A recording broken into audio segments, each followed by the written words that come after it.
Last week we finished building these cabinets, and this week we're going to apply some finish. The first step is prep. In order to paint these cabinets, I'm going to first have to disassemble them to make sure I can get all those nooks and crannies with the paint.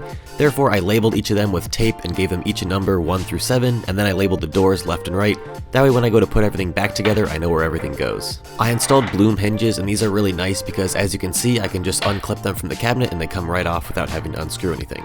Now the shelves on the inside are relatively interchangeable, but I also went to the effort to label those as well.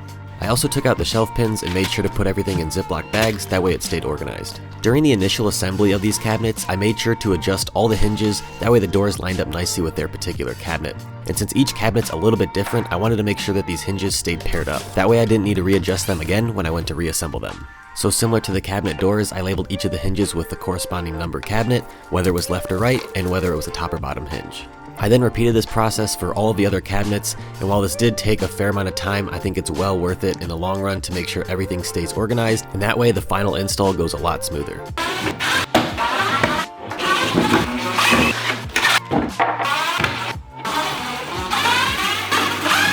I then transferred all of the door labels into the hinge slots and covered them with tape, that way when they get painted I can still tell which door is which. Now to paint these doors, you could paint them one side at a time, let them dry and flip them over, but that's going to take a really long time. So a common technique is to screw some hooks in the bottom of the door, and then you can hang it from a clothing hanger to paint it, and that way you can get all sides, top and bottom, all in one go. I then took off the door labels because these are now transferred into those hinge slots that we did earlier, and then we could start water popping the doors. If you haven't heard of this technique, it's when you spray water on whatever wood surface that you're working on, and this will raise the wood fiber and grain and cause it to be a lot rougher. You also want to wipe off any excess water because you don't want it to pool up anywhere. Then you can let it dry, and once it's fully dried, you can start sanding. And because all those wood fibers are now popped or raised, it's going to become a very, very smooth surface, and then when you go to paint, it won't re-raise the fibers because you've already sanded them down, so it'll keep that surface nice and smooth. I then put in hooks for the hangers on all the other doors, and you just want to keep in mind that you're putting these on the bottom of the door. If you put them on the top, you're going to see all those holes when you go to install them later on. I then repeated the water popping process on all the other doors, and you're going to notice that there's just a ton of sanding in this project, but that's just the name of the game, and it's how you get the best finish that you can. And if you remember from last week's video, my plywood had some of these patches in them, and I tried to limit how many showed up on the exterior of all the doors, but inevitably there was always going to be a couple, so I filled what I could with Bondo to make sure that there weren't any visible seams. It was then finally time to start priming all the cabinets, and I was going to use the garage as my makeshift spray booth, so I moved all the cabinets outside into the driveway temporarily, and then I hung up all of our doors on our squat rack. This was kind of a last resort, but it actually worked really well. It was then time to figure out how to tarp off the garage that I had just freshly painted. I did not want this spray to go anywhere but the cabinets. I took a painter's tarp and threw it over this 2x4, and then I realized this was not going to work. So I took it back down and came up with a new idea. Adding 2 perpendicular 2x4s up top helped to make sure the tarp wouldn't accidentally hit the painted cabinets. Alright, so I think we're ready to start priming. I have all the cabinet carcasses out in the driveway, we have all the doors set up behind the camera, and then I completely tarped off this area. I think it's pretty much airtight, don't expect any paint to get anywhere, but I think I went a bit overkill here. And then we have the Magnum X5 here to actually spray. I think this might be a little bit overkill, it's mainly used for larger projects, but I think it'll suffice here. We're going to start with some extreme primer from Sherwin-Williams. Let's get to it. Getting the paint loaded into the sprayer is always a process, and no matter how many times I do it, I always have to reread the instructions. Alright, here we go. Hopefully it goes well. So as you can see, this sprayer was definitely overkill as the power of the spray was causing the piece to swing back and forth, but these pieces were actually the smallest of the entire bunch, so I wasn't too concerned. Now, I don't claim to be a professional paint sprayer, so if you have any constructive feedback on my forum, please let me know down in the comments. But I think I did a pretty good job. There are some key takeaways that I think you guys should know if you are going to spray for the very first time. One is to keep the exact same distance away from the piece. I stayed around 12 inches or so. Also, you want to make sure that you start and stop the spray before and after making contact with your piece. That way you don't get a bunch of paint in one particular spot. Once all the doors were done, I could move on to the cabinet carcasses. My technique here was to spray the front of the cabinet first, going across the side, bottom, other side, and then the top. Once that was complete, I moved to the interior of the cabinet as these are also going to be painted. Now here I wasn't using my tip that I mentioned earlier. As you can see, I am starting and stopping the spray inside the cabinet, and this caused a bit of pooling. However, it wasn't too bad, but I did fix this mistake later on. But moving these cabinets after they were painted without ruining the paint was honestly the hardest part. Eventually, I was able to get into a groove.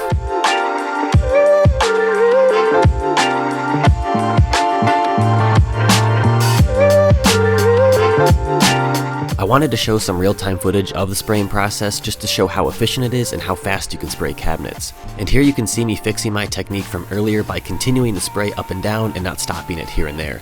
This helped to reduce the pooling, and it wasn't perfect, but I definitely got a better result. And this is the sink cabinet at 36 inches wide, so it was a real challenge to lift out of here. I finished up the day by priming the 2 upper cabinets that will sit on top of the counter, and then as I was doing my least favorite activity of cleaning out the paint sprayer with a hose, my luck ran out. Hello darkness, my old friend. Alright, so it's the next day. I brought the cabinets in overnight, and luckily all that dirt and mulch that got on those few cabinets did come off, as the primer had mostly already dried before I got sprayed, luckily. I was pretty angry in the moment, but I think it turned out okay. One of the cabinet's bottoms did get a little bit dinged up, however I think when I spray it with the new black paint, you won't really notice it much. At least that's what I'm hoping for. And I'm glad I wasn't filming when that all went down, because I don't think the language I was using would be appropriate for YouTube or this audience. But anyway, let's get back into it. Alright, now that everything has been primed, we can do a light sanding before we paint. Now I know everyone is done with sanding, and believe me, I did not want to do this step either, but this right here is what makes a difference between a DIY finish and a professional finish. I'm using 320 grit sandpaper to just knock down any of the high spots, and then I wipe it clean with a rag to make sure none of that dust gets into the next layer of paint. Alright, so now we're at the scary part of applying our black paint. Let's get to spraying. I'll be using the Emerald line of paint from Sherwin-Williams in a satin finish for this project, and it's also pure black. What's nice about this urethane trim enamel is that you have the easy cleanup and usability of water-based paint, but also the durability of an oil-based paint, so you kind of get the best of both worlds. And you may have noticed that I haven't been spraying the sides of the cabinets up until now. The reason that I sprayed this side black is because this particular cabinet is going on the end of the bar that I'm building, and that's going to be the finished edge, as I didn't want to add a trim piece later on. And again, I wanted to show the spraying of the cabinet in real time just to show you how quick and easy it is, and it also is pretty satisfying seeing the pure black go on pure white. And I did not need full coverage here because I'll be doing a second coat, but this paint actually covers really well, and I probably could have gotten away with one coat if I wanted to.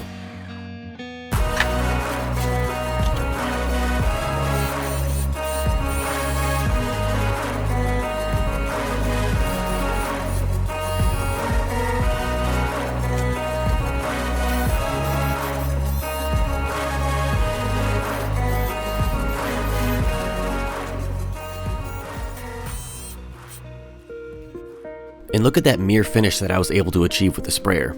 It looks a bit glossy now, but it'll dry satin. And I was extremely worried about getting bugs in my paint or getting leaves or something in the paint if I moved them outside into the driveway like I did after priming, so I actually closed the garage and stored everything inside. It did get a little bit cramped, but I was able to make do. And the best technique I found for spraying the doors was to spray each side of the door at a slight angle first, and this helped to get that small edge of the door without building up too much paint. I then sprayed the middle, sprayed across the top, and then sprayed across the bottom. Once that was complete, I flipped the door around to spray the front of it. The time it took me to spray all the cabinets was probably maybe 15 to 20 minutes, and then to spray all the doors was maybe another 15 or 20 minutes, so in total to spray all the stuff maybe with 30 or 40 minutes total. So I think a sprayer was completely worth it just in terms of time saving, but it also gets you an incredible finish like this. Here we're looking at the front face of the door and the side, and I just think it looks so clean. So it's the next day. I let the paint dry overnight to make sure it was fully cured. Now we're gonna move everything back outside so we can apply a second coat. Let's get to it. As I mentioned before, the coverage on this paint is really good, so because these are kitchen cabinets, I opted to do a second coat because I wanted that extra layer of durability. However, that might not be the case depending on what you're painting, so you could potentially get away with just one coat. In terms of total paint, I used about 3.5 gallons of the black paint and about 1.5 gallons of the primer. And what's really nice about this pure black paint is because it's untinted, I could buy a few extra gallons and return any unopened ones at the end of the project. And in the end, here's the finish that we were able to achieve. I'm super proud of the end result, and I love that satin sheen, and it's also buttery smooth to the hand. The second coat is now dry, so we can move all the cabinets down to the basement. And if you recall from a few episodes back, here's where we started with this bar renovation, and since then it's been demoed and we installed new carpeting. Now we just need to move everything out of the way for the new cabinets. And if you found this video helpful and you made it this far into the video, I hope you enjoyed it. So I'd really appreciate it if you could smash that like button, as it really helps out the channel. If you have any questions, please leave them down in the comments and I'd be happy to answer them. Who wants a drink?